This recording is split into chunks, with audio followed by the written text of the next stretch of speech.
The scanner alarm made a soft beeping sound that told Science Officer Nira everything was normal in this part of space. She had been watching the third planet from this yellow star for 6 days now, and the readings were exactly what the textbooks said they should be. Primitive radio signals, basic atmospheric composition, and a species that had just figured out how to split atoms. Nothing unusual for Survey Mission 847. Nira stretched her 4 arms and looked at the data again. The humans down there were following the standard pattern perfectly. They had discovered fire, agriculture, writing, and now they were playing with nuclear energy. In about 300 years, they would probably develop faster than light travel and join the Galactic Council. Everything was predictable and boring, just the way first contact missions were supposed to be. The Harmony's Edge floated in perfect stealth mode beyond the system's outer planets. Captain Torvin had run these survey missions 43 times before. He knew the routine better than anyone. Watch the primitive species from far away, take notes, file a report, and move on to the next system. The Galactic Council had been doing this for thousands of years, without any problems. Communications Officer Kelm was half asleep at his station when the first strange reading appeared on his screen. He blinked his large orange eyes and looked again. The signal was coming from something in orbit around the third planet. But according to their scans, these humans were still decades away from putting anything bigger than a small satellite into space. "Nira, are you seeing this?"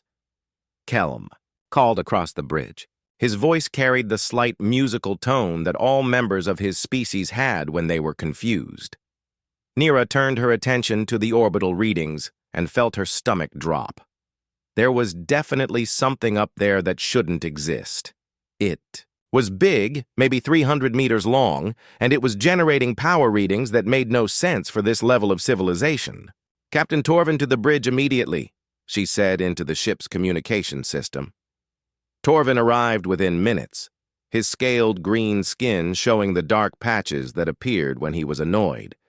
He had been in the middle of writing his preliminary report about this boring standard survey mission. "What's the problem?" he asked, settling his heavy body into the command chair. "The humans have something in orbit that our initial scans missed," Nira explained, transferring the data to his screen.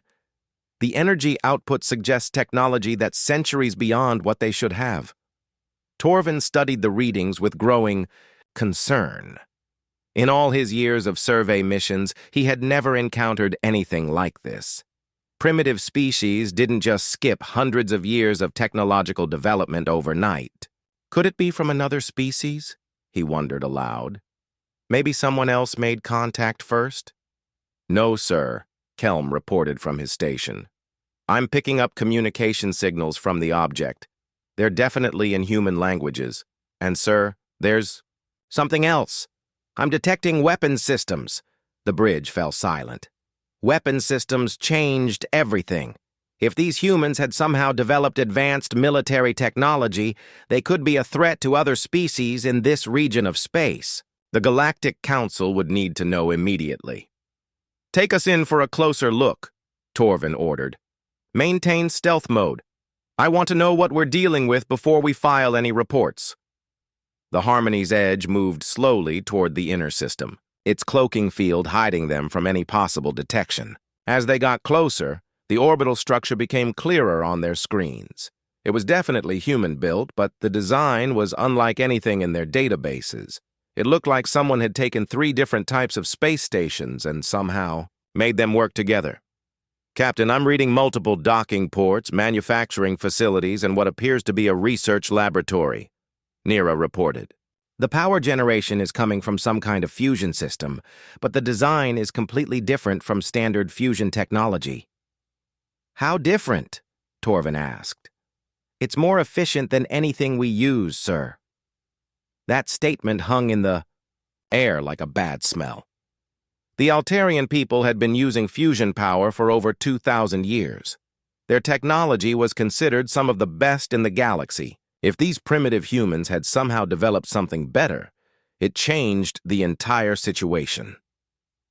Kelm suddenly sat up straight at his station.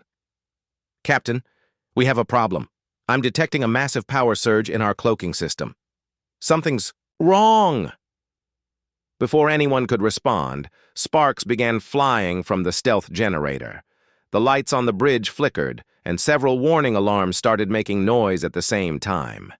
Engineer Vrex came running onto the bridge with his tools, already in his hands. "The cloaking field is collapsing," he announced, sweat beading on his furry face. "I can't stop it. We're going to be visible in about 30 seconds. Torvin felt his scales turning even darker. Being detected during a first contact mission was the worst thing that could happen to a survey crew. The Galactic Council would hold an investigation that could end their careers. "All stop," he ordered. "Prepare for emergency jump to hyperspace." "Sir, wait," Kelm called out, his voice filled with surprise. "I'm receiving a transmission from the human station." "What kind of transmission?" "It's in our language, sir. Perfect translation. They're saying—" Kelm paused and looked at his screen again to make sure he was reading it correctly. "They're saying, 'Hello there, neighbors. We saw your ship having some trouble. Would you like to come aboard for coffee and technical assistance?'" Nira stared at her readings in disbelief. "Sir, they shouldn't be able to see through our cloaking technology even with it failing. And they definitely shouldn't be able to translate our language." Torvin rubbed his scaled forehead with one hand. 43 previous missions, and none of them had prepared him for this. The humans had somehow detected their ship, understood their technology well enough to offer help, and learned their language in the few minutes since the cloaking field had started failing. "Sir," Kelm continued, "they're sending another message. The human in charge says his name is Commander Riley Thompson, and he's very excited to meet us. He says, and I quote, 'This'll be fun.'" The 3 words hit the bridge crew like ice water. In Kelm's language, the phrase carried implications of danger, excitement, and unpredictable outcomes all mixed together. It was the kind of thing someone said right before everything went completely wrong. "Engineer Vrex, how long until we can jump to hyperspace?" Torvin asked. "At least 20 minutes, sir.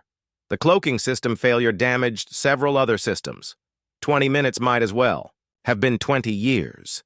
The humans were already sending small ships toward their position, and backing away would look hostile." Torvin realized he was about to become the first survey captain in Galactic Council history to make unplanned first contact with a primitive species. "Open a communication channel," he said finally. "Let's see what these humans want." The screen filled with the image of a human face. Commander Riley Thompson looked exactly like the species profile suggested he would, except for his expression. Instead of fear or confusion at seeing aliens, he was smiling widely and his eyes were bright, with what could only be described as delight. "Welcome to Earth space, friends," the human said cheerfully. "We've been wondering when someone would come visit. I have to say, your timing is perfect. We just finished building a new docking bay, and we've been looking for an excuse to test it. This'll be fun." There it was again. Those 3 terrifying words that made Torvin's stomach feel sick. The first rule of first contact was to proceed slowly and carefully. The second rule was to never let primitive species access advanced technology. The third rule was to maintain professional distance at all times. Looking at Commander Thompson's enthusiastic expression, Torvin realized that all 3 rules were about to be completely ignored. "Prepare for docking," he said with resignation. "And somebody start writing a very detailed report. The Galactic Council is not going to believe this." The coffee was surprisingly good, which worried Science Officer Nira more than she cared to admit. She had been expecting primitive drinks made from plants, not something that actually tasted better than anything served on Altarian ships. The humans had somehow managed to create a beverage that was both stimulating and pleasant, which seemed impossible given their supposed technology level. Dr. Emma Walsh sat across from her in the station's main conference room, sketching diagrams on a piece of paper while talking about quantum mechanics. The human physicist had been asking questions about alien technology for the past hour, and her understanding of complex scientific principles was advancing at a rate that made Nira's head hurt. So if I understand correctly, Dr. Walsh said, drawing another incomprehensible diagram, your power cores use controlled matter conversion, but you're only achieving about 60% efficiency because of containment field fluctuations. That's classified information, Nira replied automatically, then realized she had already confirmed the human's guess by responding at all. Dr. Walsh smiled and made another note on her paper. I think I can help with that. We've been working on some interesting electromagnetic field variations that might solve your fluctuation problem. Would you like to see? Before Nira could say no, the human was already leading her toward the station's engineering section. Commander Thompson and Captain Torvin were there, standing around a table covered with mechanical parts and what appeared to be pieces of the Harmony's Edge's cloaking system. Engineer Vrex was holding a human tool and looking confused. Commander Thompson, I cannot understand how this device is supposed to work. It appears to be 3 different tools built into one. That's the point, replied Commander Thompson cheerfully. Why carry 3 tools when you can have one that does everything? Ben here designed it himself. Engineer Ben Rodriguez looked up from where he was examining a piece of alien technology with obvious enthusiasm. He was a small human with dark hair and calloused hands that moved constantly while he talked. Your cloaking system is really impressive, but I think I see why it failed. You've got a resonance cascade building up in the secondary field generators. Happens to our stealth fighters sometimes. Your species has stealth technology? Vrex asked, his furry ears perking up with interest. Oh, sure, we've had that for decades. Not as good as yours, but we've learned a few tricks. Here, let me show you something. Rodriguez picked up what looked like a simple metal box and flipped a switch. The box immediately became much harder to see, as if light was bending around it in strange ways. How is this possible? Vrex whispered, reaching out to touch the nearly invisible device. Simple electromagnetic field manipulation, Rodriguez explained. We borrowed the idea from studying how light behaves around black holes. It's not perfect, but it works pretty well for short periods. The trick is managing the power consumption. Captain Torvin watched this exchange with growing alarm. In the space of 2 hours, the humans had somehow identified problems with alien technology that their own engineers hadn't noticed, proposed solutions using principles that shouldn't exist in human science, and demonstrated their own versions of advanced systems. Communications. Officer Kelm appeared at Torvin's elbow, his orange eyes wide with shock. Captain, you need to see this. The humans have modified our communication array. They did what? Torvin's scales began showing the deep purple color that indicated serious stress. They said it was running slowly, so they made some improvements. Sir, our communication range has increased by 300%. And the signal clarity is better than anything I've ever seen. Torvin followed Kelm through the station's corridors toward the docking area where the Harmony's Edge was connected. Along the way, he saw more humans working alongside his crew members, all of them talking excitedly about various technical improvements and modifications. The scene in the docking bay made Torvin's stomach sink. His ship, which had been a perfectly functional survey vessel when they arrived, was now covered with additional equipment, cables, and devices that definitely hadn't been there before. Humans and aliens were working together, but it was clear who was making most of the suggestions. Captain, called out Engineering Assistant Yix, the humans have shown us how to increase our life support efficiency by 40%. All we had to do was reroute the atmospheric processors through their hydroponic system. Our what system? Torvin asked weakly. Hydroponics, explained a tall human woman with short gray hair. Growing plants in water instead of soil. We use them to produce oxygen and food. Your life support system was working too hard, so we integrated it with our plant-growing systems. Now everything works better. Torvin looked around the docking bay and realized that his ship was being slowly transformed by human enthusiasm and alien willingness to try new things. Systems that had worked fine for decades were being improved by people who seemed to think that everything could be made better, faster, and more efficient.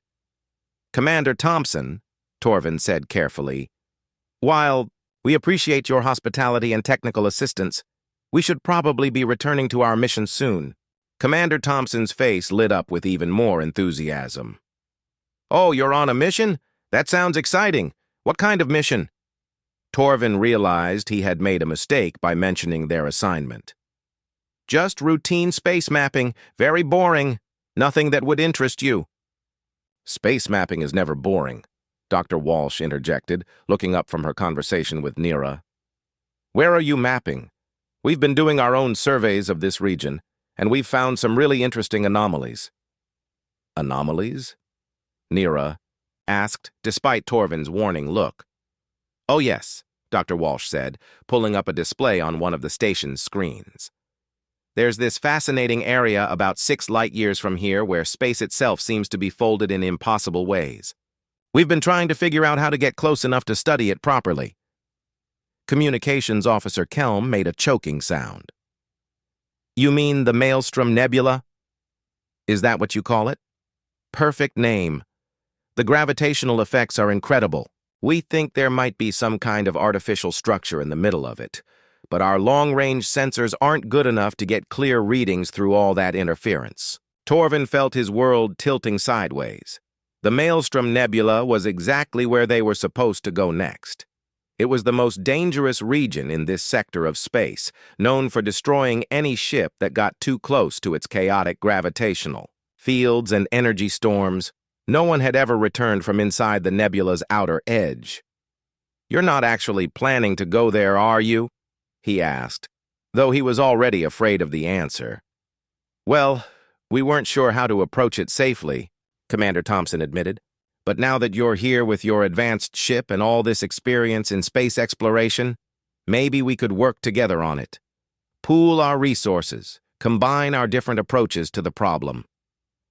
The nebula is extremely dangerous, Torvin said quickly. Ships don't come back from there. The gravitational forces alone would tear any vessel apart. That's what makes it interesting, Rodriguez said with a grin that made Torvin's scales turn an even deeper shade of purple.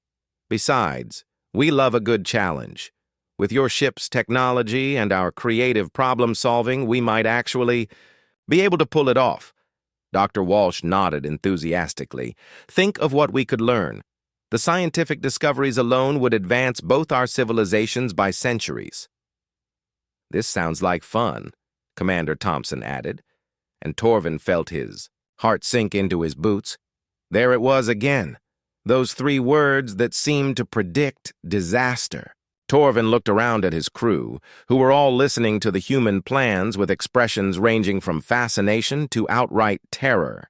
He realized that somehow, in the space of just a few hours, his simple survey mission had turned into a joint expedition to the most dangerous place in known space. We really should consult with our superiors before making any major changes to our mission parameters, he said desperately. Of course, Commander Thompson agreed. But while you're waiting for approval, maybe we could start making some preliminary preparations. We've got some ideas for modifications to your ship that might help with the gravitational stresses. Engineer Vrex, who should have known better, actually nodded with interest. What kind of modifications? Oh, just some structural reinforcement. Techniques we developed for our deep ocean vessels, Rodriguez said casually. And maybe some improvements to your inertial dampeners. We've been working on some really interesting applications of magnetic field manipulation. Torvin watched in horror as his engineer began discussing technical details with the humans. Within minutes, they were sketching plans for modifications that would fundamentally change how his ship operated.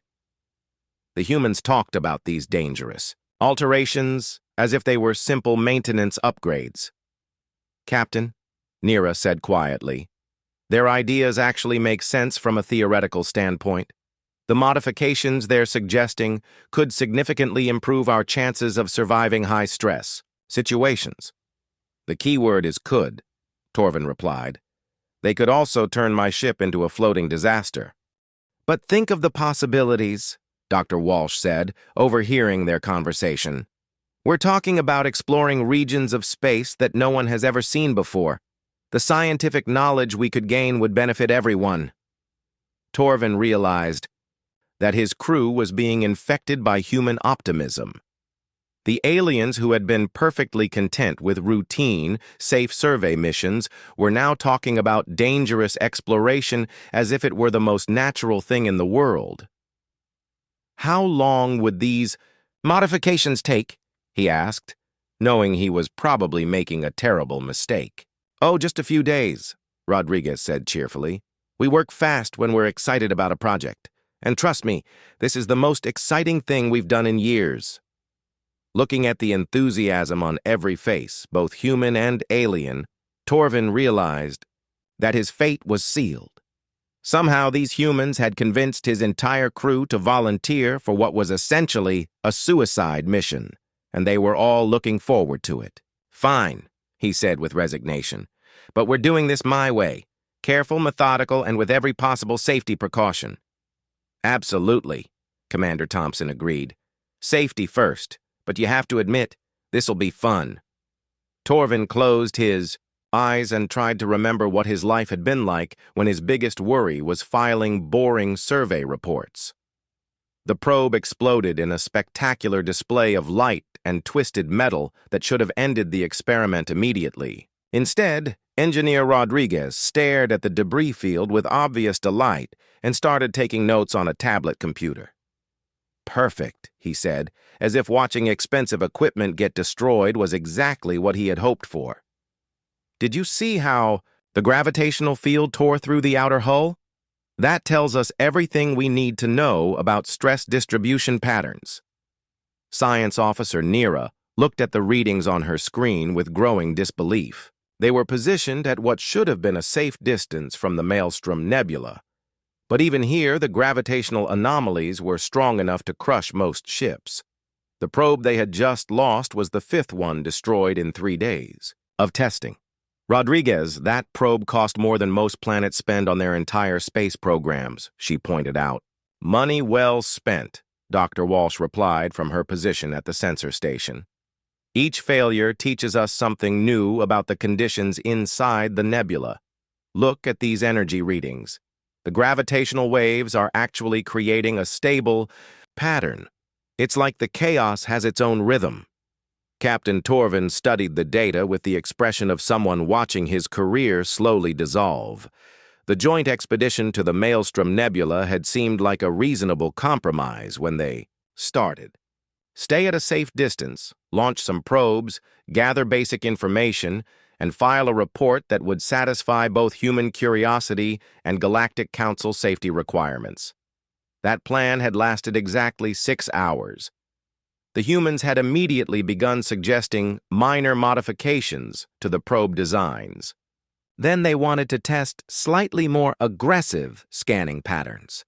Now they were talking about sending probes deeper into the nebula than any ship had ever gone, and they were treating each spectacular failure as a cause for celebration, rather than a reason to reconsider their approach.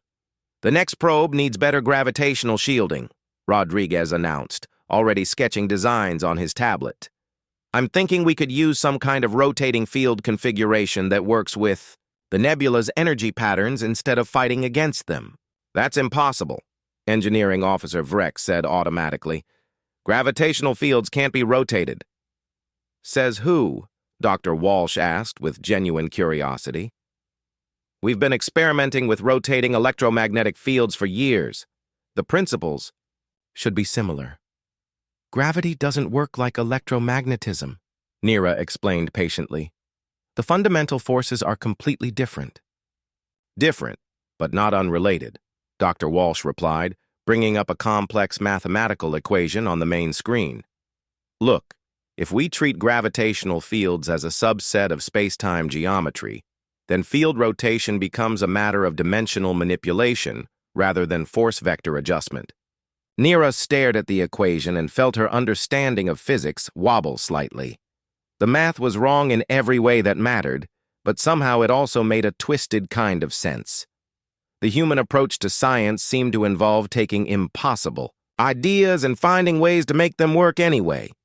Even if the theory were sound, Torvin said firmly, testing it would require sending a probe much deeper into the nebula than safety protocols allow. Safety protocols are just guidelines, Commander Thompson said cheerfully. Besides, we're not talking about sending people in there, just equipment. Very expensive equipment, Torvin pointed out. That's what equipment is for, Rodriguez replied. If you're not willing to risk losing it, you're not pushing the boundaries far enough. Communications Officer Kelm looked up from his station with an expression of deep concern. Captains, I'm receiving some interesting transmissions from inside the nebula. They're very faint, but they appear to be artificial in origin. The bridge fell silent. Artificial transmissions from inside the Maelstrom Nebula were impossible. Nothing could survive inside the nebula's chaotic environment long enough to send signals. What kind of transmissions? Dr. Walsh asked, moving to look at Kelm's data. They appear to be some kind of automated distress beacon, Kelm replied. Very old, broadcasting on frequencies that were used by the ancients thousands of years ago. The ancients were a mystery that had puzzled galactic archaeologists for centuries. They had left behind ruins and artifacts throughout this region of space, but no one knew what had happened to them or where they had gone. Finding an active ancient beacon would be the discovery of the century. How deep inside the nebula? Torvin asked, though he was already afraid of the answer. At least 12 light minutes past the outer edge, Kelm reported. Right in the middle of the highest energy zone. Dr. Walsh and Rodriguez looked at each other with expressions that Torvin was beginning to recognize. They were the faces of humans who had just found something impossible to do and were already planning how to do it anyway. We need to get in there, Dr. Walsh said simply. Absolutely not, Torvin replied immediately. No ship has ever survived going that far into the nebula. The gravitational forces alone would tear us apart in minutes. Not necessarily, Rodriguez said, his fingers already working on his tablet. If we could modify the ship's structural integrity systems to work with the gravitational waves instead of against them, we might be able to ride the energy patterns like a ship riding ocean waves. Space doesn't have waves, Engineer Vreck said. Weakly. Space-time does, Dr. Walsh corrected. And the nebula is full of them. Rodriguez is right. If we could synchronize our ship's movement with the gravitational oscillations, we could theoretically surf our way through the worst areas. Nira looked at the data again and realized that the humans were actually serious. They wanted to modify the Harmony's edge to ride gravitational waves through the most dangerous region of space in known history, based on theoretical physics that shouldn't work and engineering principles that violated every safety standard in the galaxy. This is completely insane, she said. That's what makes it interesting, Commander Thompson replied with a grin. Even if it were possible, Torvin said desperately, the modifications would take months to design and implement safely. Not with our fabrication systems, Rodriguez said. We can have the basic structural changes done in a few days. The real challenge is going to be programming the navigation computer to respond to gravitational field changes in real time. I can handle the programming, Dr. Walsh said. I've been working on adaptive response algorithms for our atmospheric entry systems. The principles are similar. No, they're not, Nira protested. Sure they are, Dr. Walsh replied. Both involve navigating through chaotic energy fields using real-time environmental feedback. The only difference is scale. Torvin realized that his crew was listening to this conversation with the same fascination they might show for a particularly interesting scientific lecture.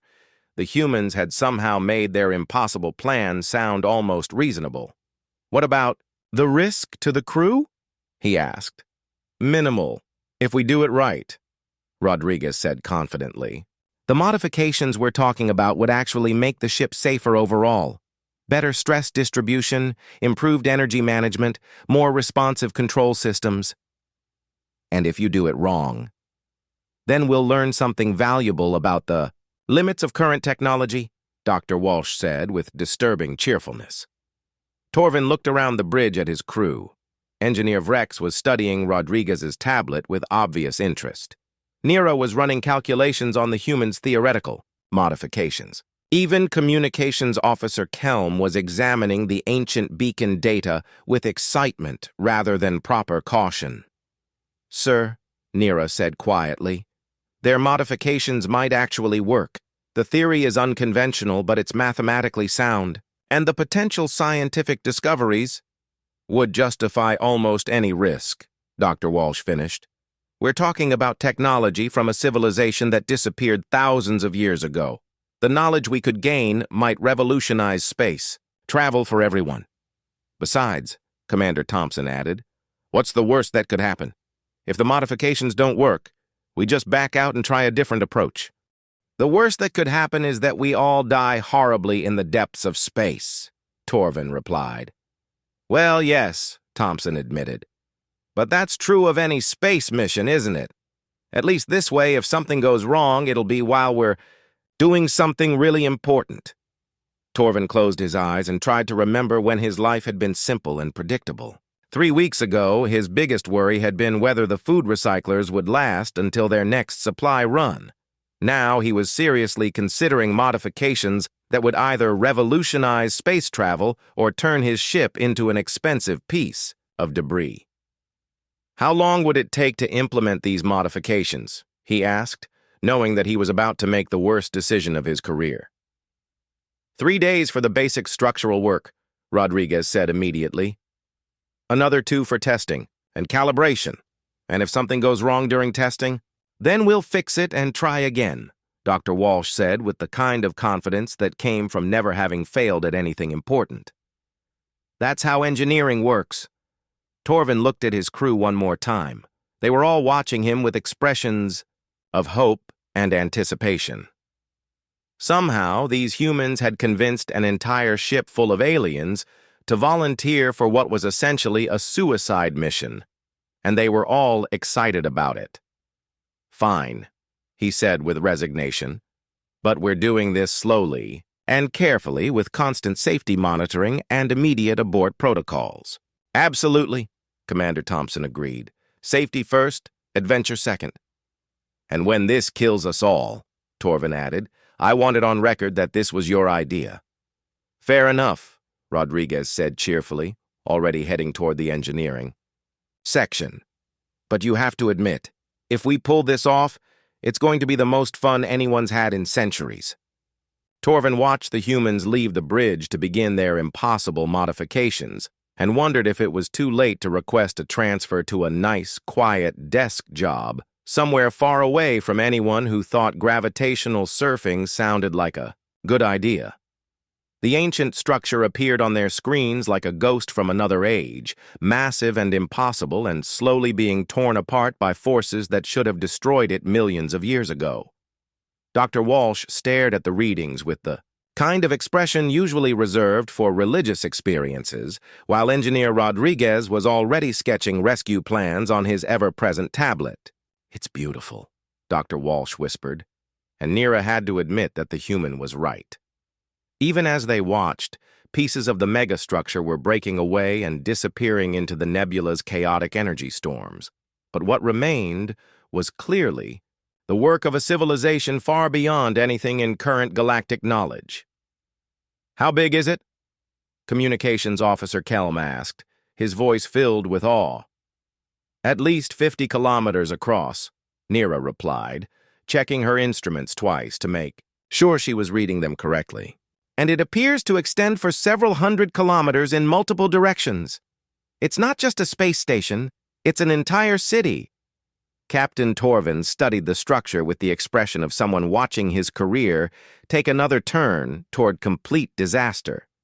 The ancient beacon had led them here, deeper into the Maelstrom Nebula than any ship had ever gone, to discover what might be the greatest archaeological find in galactic history. It was also completely impossible to reach. The gravitational stresses around that structure would crush any ship we could build, he said, hoping that statement might end the conversation before it really began. "Not necessarily," Rodriguez replied, which were exactly the words Torvin had been dreading. Look at how it's positioned relative to the gravitational field lines. It's not fighting the forces. It's riding them, using the nebula's own energy to maintain structural stability. That's impossible, Engineer Vrex said automatically, then caught himself. He had been saying that phrase a lot lately, and the humans kept proving him wrong. The ancients obviously figured out something we haven't, Dr. Walsh said, bringing up a detailed scan of the structure's outer sections. Look at these support frameworks. They're not rigid. They're flexible, designed to move with the gravitational waves instead of resisting them. Like a tree bending in the wind instead of breaking, Commander Thompson added, nodding with understanding. Nira felt that familiar sensation of having her understanding of physics stretched beyond comfortable limits. The humans had a way of looking at impossible situations and immediately seeing solutions that no one else would ever consider. Even if we could somehow reach the structure, Torvin said carefully, we couldn't possibly bring back anything of significance. The energy fields around it are too strong for normal transport methods.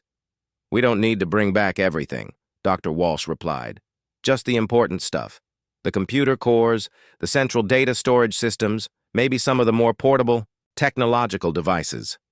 You're talking about salvage operations in the middle of the most dangerous region of space in known history, Torvin pointed out. I prefer to think of it as extreme archaeology, Rodriguez said with a grin that made Torvin's scales turn purple again. Besides, Commander Thompson added, we've already come this far. It would be a shame to turn back now when we're so close to the greatest discovery in galactic history. Torvin looked around the bridge and realized that his crew was nodding in agreement. Somehow, over the past few weeks, they had all been infected with human enthusiasm for taking ridiculous risks in the name of scientific advancement. The structure is breaking apart, he said desperately. Even if we could reach it, there might not be anything left to salvage by the time we figure out how to get there safely.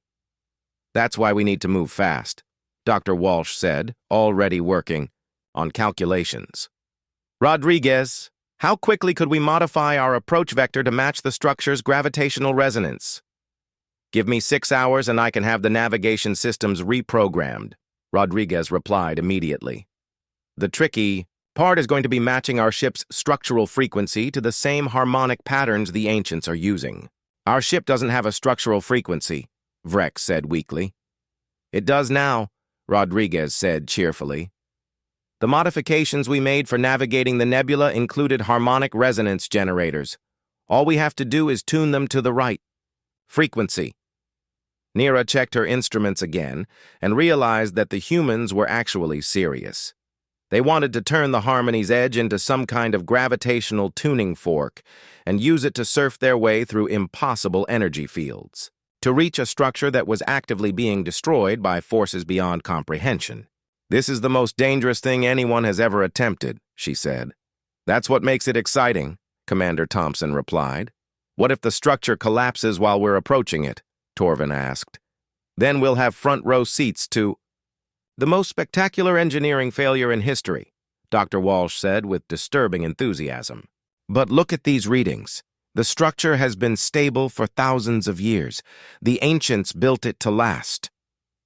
It's falling apart right now, Kelm pointed out, indicating the debris field that surrounded the megastructure. Only the outer sections, Rodriguez corrected, studying the detailed scans. The core structure is still intact. That's where the really important stuff would be anyway. Torvin realized that no amount of logical argument was going to dissuade the humans from their impossible plan. They had somehow convinced themselves that riding gravitational waves through a chaotic energy storm to salvage technology from a collapsing alien city was not only possible, but necessary. How would we even dock with something that's moving through space in unpredictable patterns? He asked.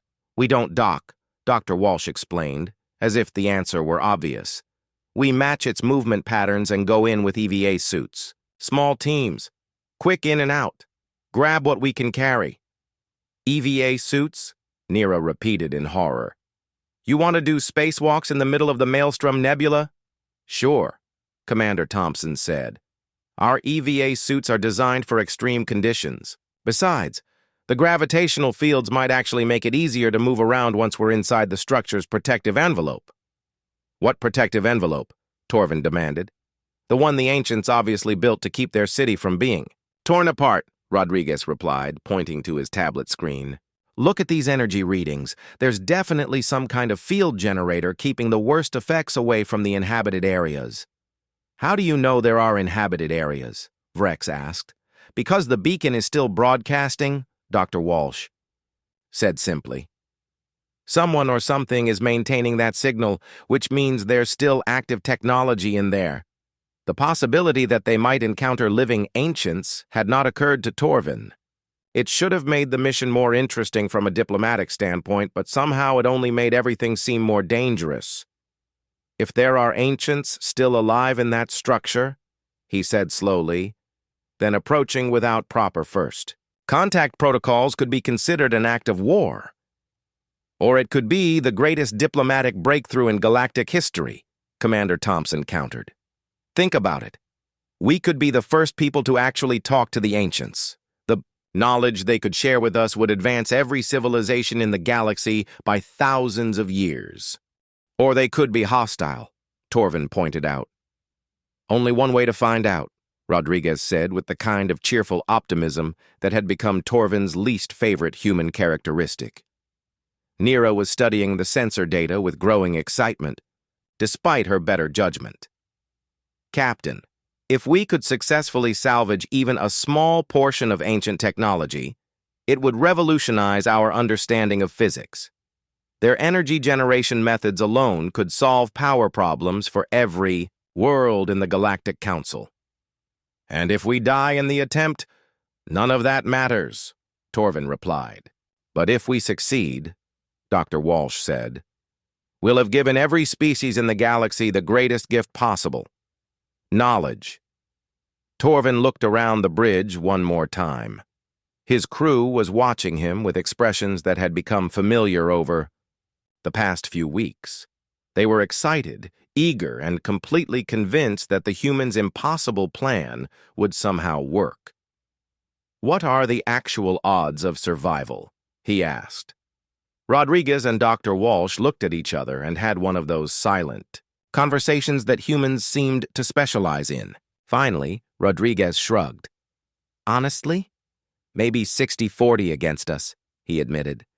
But those are pretty good odds for something this unprecedented. 60-40 against survival? Torvin repeated. Could be worse, Commander Thompson said, cheerfully. Besides, we've already beaten worse odds just getting this far. And think about the alternative, Dr. Walsh added. If we leave now, that structure is going to collapse eventually, and all that knowledge will be lost forever. We might be the only chance the galaxy has to preserve ancient technology.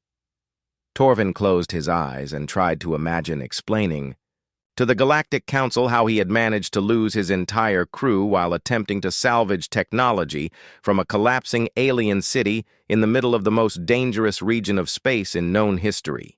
Then he tried to imagine explaining how he had walked away from the greatest archaeological discovery in galactic history because it seemed too dangerous. Both conversations would probably end his career, but at least one of them would end it for an interesting reason. How long would this salvage operation take? He asked. 12 hours, maybe 18 if we find something really significant, Dr. Walsh replied immediately. We're not talking about a comprehensive survey. Just grab the most important items and get out. And if something goes wrong? Then we implement emergency evacuation protocols and retreat immediately, Commander Thompson said. We're not planning to stay if the situation becomes unstable. The situation is already unstable, Torvin pointed out. We're talking about approaching a collapsing structure in the middle of a gravitational storm. That's what makes it challenging, Rodriguez said, as if that were a good thing. Torvin realized that he was about to make another decision that would either cement his reputation as the greatest explorer in Galactic Council history or the most spectacularly unsuccessful captain ever to command a starship. Fine, he said with resignation, But we do this my way. Careful approach, constant monitoring, and immediate retreat if anything goes wrong. Absolutely, Commander Thompson agreed. Safety first. And when the Council investigates our deaths, Torvin added, I want it on record that this entire operation was based on human suggestions. Fair enough, Dr. Walsh said with a smile. But when they investigate our success, you can take credit for having the courage to attempt the impossible. Rodriguez was already heading toward the engineering section to begin modifications. Don't worry, Captain. This'll be fun. Torvin watched the human leave and wondered if there was any situation in the entire universe that humans wouldn't describe as fun. He was beginning to suspect that their definition of the word was very different from everyone else's. Kelm, send a message to Galactic Council headquarters, he ordered.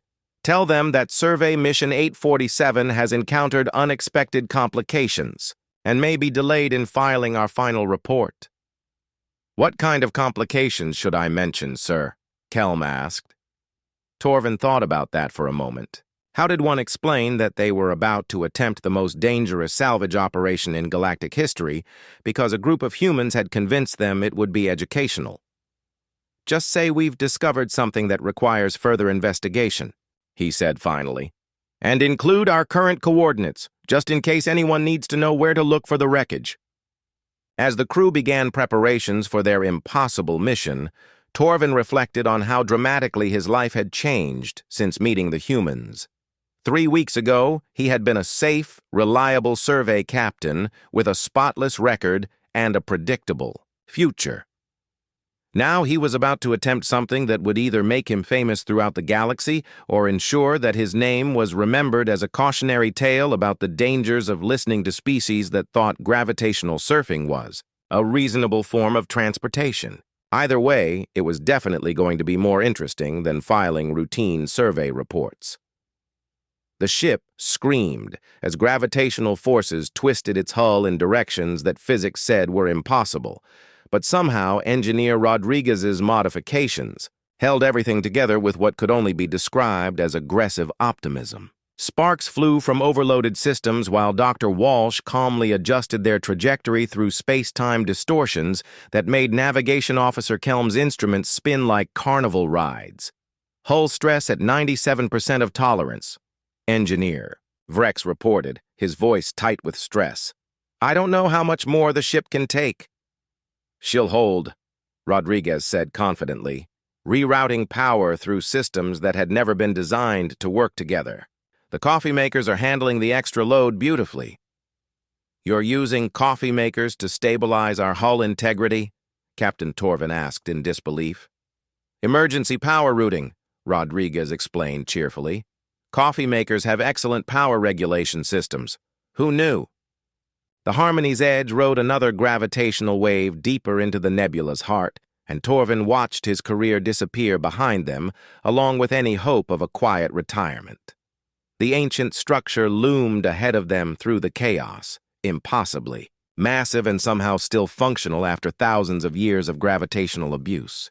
Approach vector locked, Dr. Walsh announced. We're matching their harmonic frequency perfectly. This is actually working.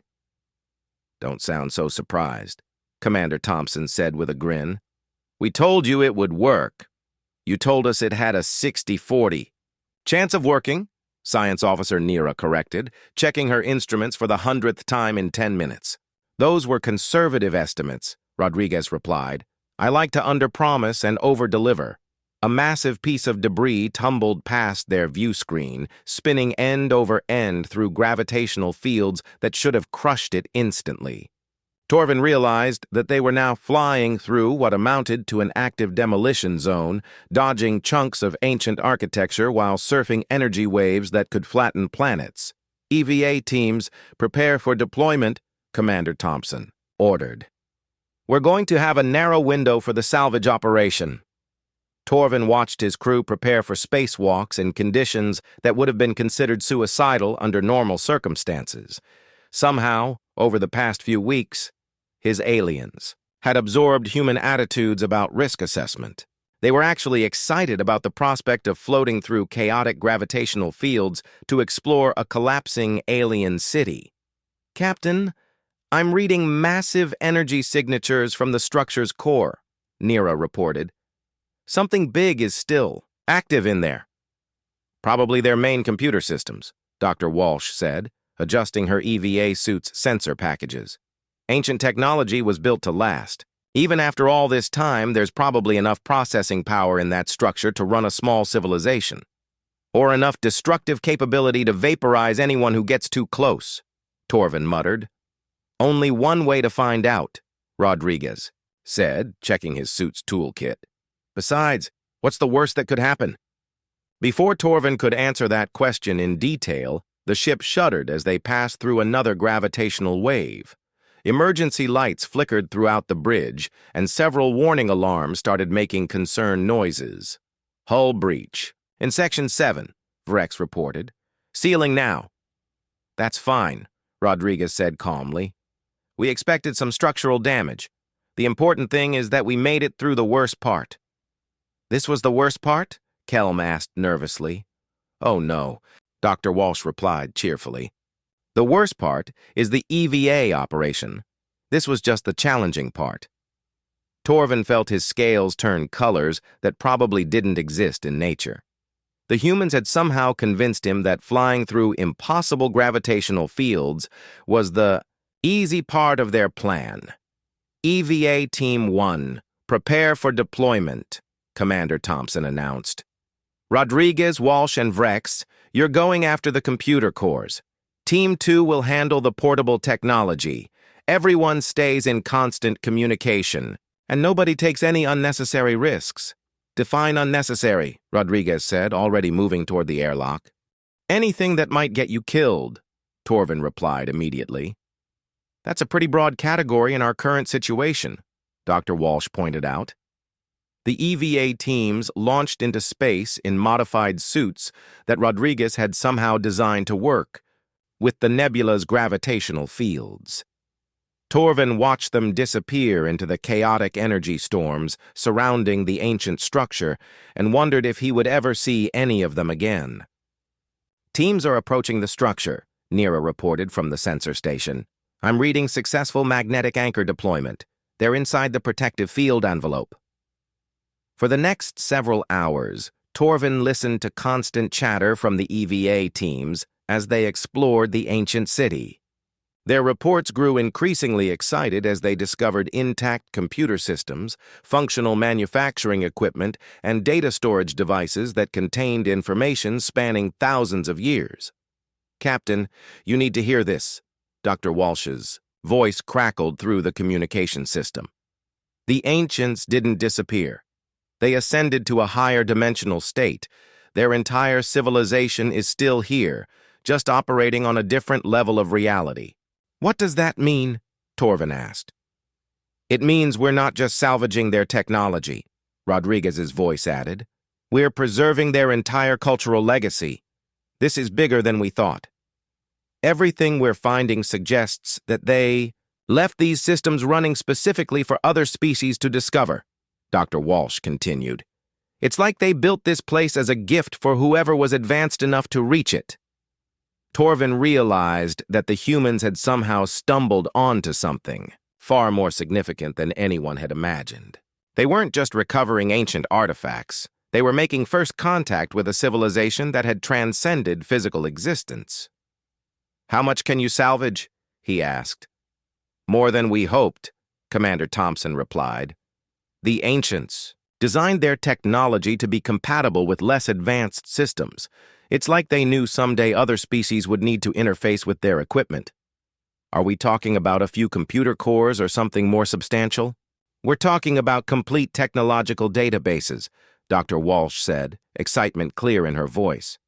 "Manufacturing techniques, energy generation methods, faster-than-light travel improvements, medical advances. Captain, this is the knowledge base of an entire civilization." Over the next 6 hours, the EVA teams worked with efficiency that amazed Torvin. They successfully extracted data cores, portable devices, and even small manufacturing units that the ancients had apparently left specifically for other species to find. The salvage operation that should have been impossible was proceeding exactly as the humans had predicted. "All teams begin return to ship," Commander Thompson finally ordered. "We've got everything we can carry, and the structure's stability is starting to decline." Torvin watched the EVA teams navigate back through the gravitational chaos with cargo that would revolutionize galactic civilization. Somehow, the humans had turned a suicide mission into the most successful archaeological expedition in history. "Final team aboard," Rodriguez reported as the last airlock sealed. "All systems secure, ready for departure." "Take us out of here," Torvin ordered. "Carefully." The Harmony's Edge began its journey back through the Maelstrom Nebula, now loaded, with ancient technology that would advance every species in the galaxy by thousands of years. The return trip was less eventful than their approach, partly because they now understood how to work with the gravitational fields, and partly because the ship's modifications were working even better than expected. "Captain," Nira said quietly, as they reached the nebula's outer edge, "the implications of what we've discovered are staggering. This technology could solve energy crises, improve space travel, advance medical science. We're going to change everything." Torvin nodded, still, trying to process the magnitude of their success. A simple survey mission had somehow become the most important expedition in galactic history, all because a group of humans had refused to accept that something was impossible. "What do we tell the Galactic Council?" Kellum asked. "The truth," Torvin replied, "that we encountered a species that treats impossibility as a design challenge, and they convinced us to attempt something that should have killed us all. And instead, we discovered the greatest treasure in galactic history," Dr. Walsh added with satisfaction. "Sir," Rodriguez said, studying the data they had recovered, "I've been looking at some of these ancient manufacturing techniques. I think we could improve our ship's systems even further. Maybe increase our speed by another 30%, improve our weapon systems, add some really interesting defensive capabilities." Torvin felt his scales begin to change color again. "Rodriguez, we just survived the most dangerous mission in recorded history. Can't we just enjoy our success for a while before you start planning new modifications?" "But think of the possibilities," Rodriguez replied with that familiar human enthusiasm. "With this new technology, we could explore regions of space that no one has ever seen before. We could map the galactic core, investigate those mysterious signals from the Andromeda Galaxy, maybe even figure out how to travel between dimensions." "Those all sound like terrible ideas," Torvin said weakly. "They sound like fun," Commander Thompson corrected with a grin. As the Harmony's Edge headed back toward Earth with its impossible cargo, Torvin realized that his life would never be simple again. The humans had somehow convinced him that dangerous exploration was not only possible but necessary, and worse, they had proven themselves right. "Sir," Communications Officer Kelm said, "I'm receiving messages from Earth. They want to know when we'll be back because they've been working on some new projects they want to show us." "What kind of projects?" Torvin asked, though he was afraid to hear the answer. "Something about faster-than-light communication, improved terraforming techniques, and what they're calling practical applications for dimensional engineering," Kelm reported. Torvin closed his eyes and tried to imagine what the humans might have invented while they were gone. Based on his recent experience, it would probably be something that violated several laws of physics and somehow worked anyway. "Captain," Dr. Walsh said cheerfully, "I have to say, this has been the most educational mission I've ever been on. We've learned so much about both ancient technology and effective problem-solving techniques." "It's certainly been memorable," Torvin agreed. "Just wait until we start implementing some of these improvements," Rodriguez added. "Once we integrate ancient technology with human engineering principles, there's no telling what we'll be able to accomplish." Torvin realized that he was returning to Earth as a completely different person than the one who had left. 3 weeks ago, he had been a safe, conservative survey captain who followed regulations and avoided unnecessary risks. Now he was apparently someone who thought gravitational surfing and dimensional archaeology were reasonable career paths. "Sir," Nira said with obvious excitement, "according to these ancient databases, there are dozens of similar structures scattered throughout unexplored regions of the galaxy. We could spend years investigating them all." "Years of missions like this one?" Torvin asked.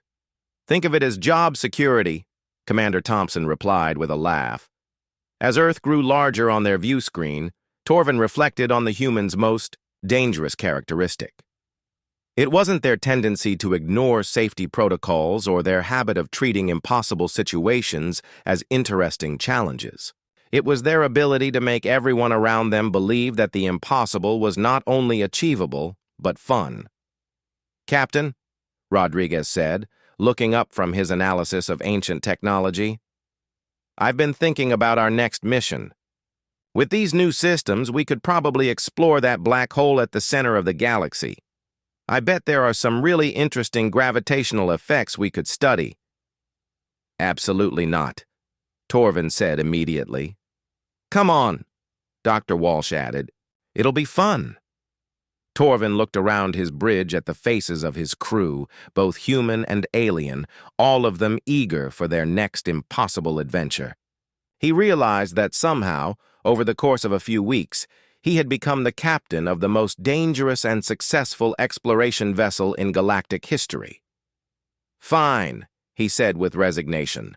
"But next time, we're bringing more coffee makers."